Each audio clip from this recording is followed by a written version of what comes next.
कल देश का जो बहुचर्चित शराब प्रकरण था, जिसमें दिल्ली सरकार के ऊपर स्वयं सीबीआई ने, ईडी ने और भी तमाम तमाम जांच एजेंसियों ने जांच की थी और अरविंद केजरीवाल, मनीष सिसोदिया सहित तमाम आम आदमी पार्टी के बड़े नेताओं को जेल में ठूस दिया गया था। मनीष सिसोदिया तो शायद 2.5 साल तक जेल में रहे थे और अरविंद केजरीवाल की गिरफ्तारी की बात करूं तो शायद पहली घटना थी इस देश में जब एक राज्य के मुख्यमंत्री को गिरफ्तार करके जेल में रखा गया। उस प्रकरण का पटाक्षेप एक फैसले के साथ हुआ और फैसले के अनुसार शराब को लेकर जो आरोप लगाए थे, एक बड़ा घोटाला जो बनाने की कोशिश की गई थी, वह घोटाला था ही नहीं, वो एक फर्जी और मनगढ़ंत कहानी थी। न्यायालय के इस फैसले के बाद आम आदमी पार्टी का पूरा अधिकार बनता है कि वह सरकार को कोसे, सरकार को गालियां दे और सरकार से सवाल पूछे कि ये सब आपने क्यों किया।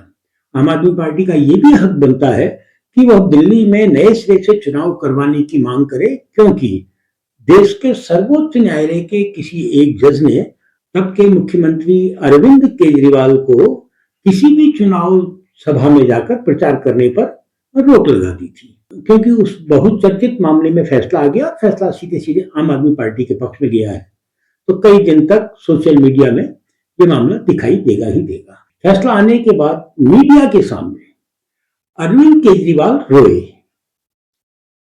उनको साढ़स बढ़ाने का काम मनीष सिसोदिया कर रहे थे, लेकिन अरविंद केजरीवाल का रोना कई सवालों को खड़ा कर दिया। वैसे जब रोने की बात हम लोग करते हैं तो हमने तो योगी आदित्यनाथ को संसद में रोते हुए देखा है, पूरे देश ने देखा है। और आज की तारीख में वह रोने वाला योगी आदित्यनाथ क्या कर रहे हैं? उनकी राजनीति क्या उस रोने से जुड़ी हुई है?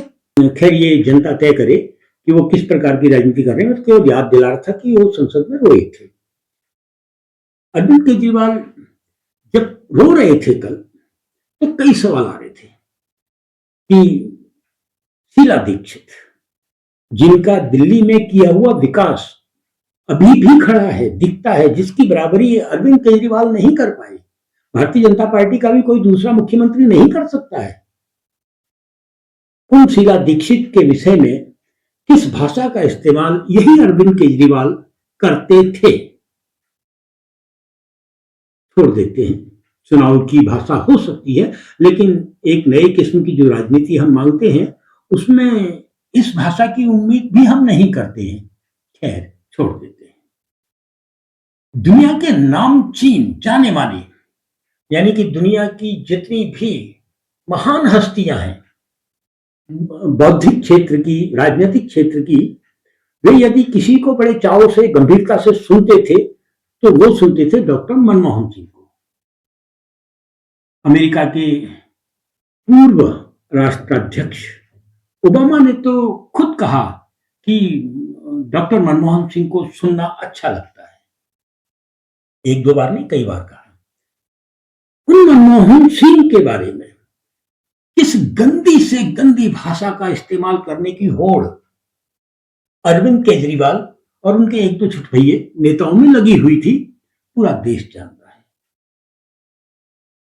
12-14 साल से ज्यादा का समय हो गया जब मनमोहन सिंह को आप निकृष्टतम भाषा में गालियां देते थे, और इन 12-14 सालों के बाद एक चीज जो साफ हुई वो ये हुई कि भारत को बहुत से प्रधानमंत्री मिल चुके हैं, लेकिन मनमोहन सिंह का नाम उन ईमानदार से ईमानदार प्रधानमंत्रियों में शुमार है जिनको अरविंद केजरीवाल जी